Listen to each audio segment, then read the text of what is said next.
Hello everyone, welcome back. Let us continue our discussion on the floating point values with the remaining methods, that is string, subtraction, true division, truncation, as integer, ratio, conjugate, from hexadecimal, imaginary part, is integer, and the real methods. Let us begin with the string method. This method is returns the string value of the floating point value. So here we can see it has returned the string value for this 23. If we use 23.00, then it results 23.0 as an string value instead of either integer value or the floating point value. Means the integer and floating point values will be converted to a pure digital string value instead of the numerical value. Next we have the subtraction method. This method will return self minus value.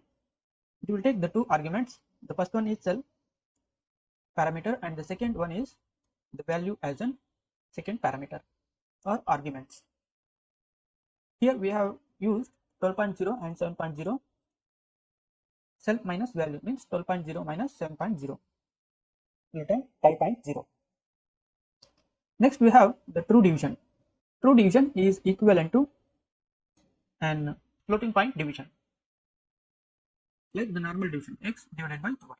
It returns the floating point value after the division, that is 1.7142, 12 divided by 7. Let us check with the floating point division, that is 1.7142. Next we have as integer ratio.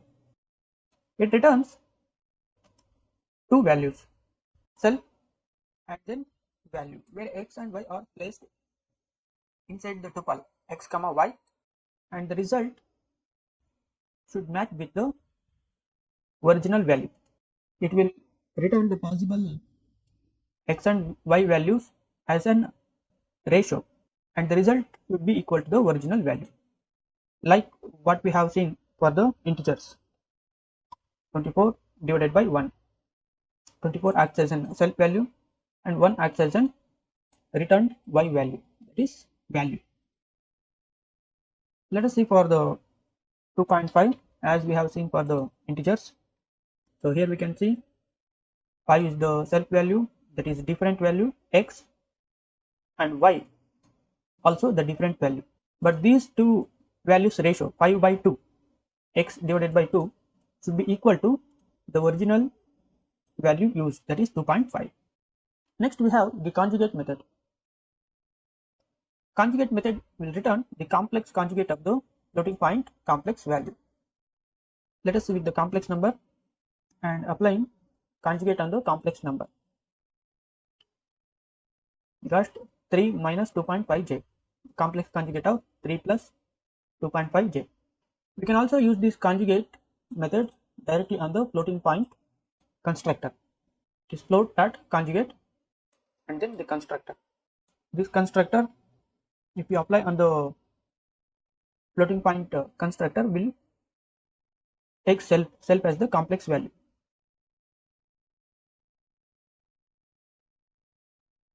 So it is applied only for the floating point values, not for the complex values. To apply for the complex values,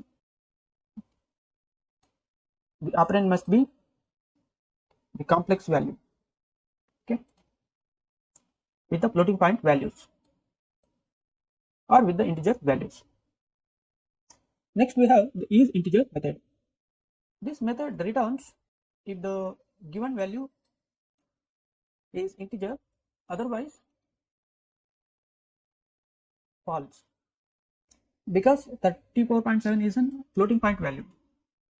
It will return only if the value is an integer value, for example 34. So here we can see int object has no attribute is integer. It is used to check whether the given number is an integer value or not. Let us check with the 34.00.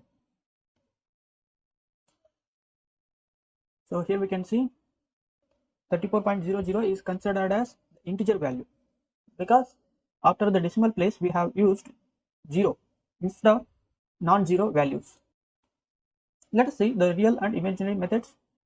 So we have seen already real and imaginary methods which return the real and imaginary parts of the complex number. Let us move on to the hexadecimal method. This method returns the float represented by an hexadecimal string. So this is the string value which is representing the hexadecimal value. So hexadecimal value will be prefixed with 0x. This is the hexadecimal value, that is 125 and 255. Let us see what are the floating point values for these hexadecimal value 125 and 255. 293 is the floating point value for the hexadecimal value 125, and 597 is the floating point value for the hexadecimal value 255. Let us look at the hexadecimal method, which returns the hexadecimal value of the floating point value provided. So this is the floating point value. It returns the hexadecimal value for the floating point value used. So here we can see the hexadecimal value. Hexadecimal method is an instance method, while the from hexadecimal method is a class method. So we have seen all these methods for the floating point values. In the next lesson, we will start with the complex numbers.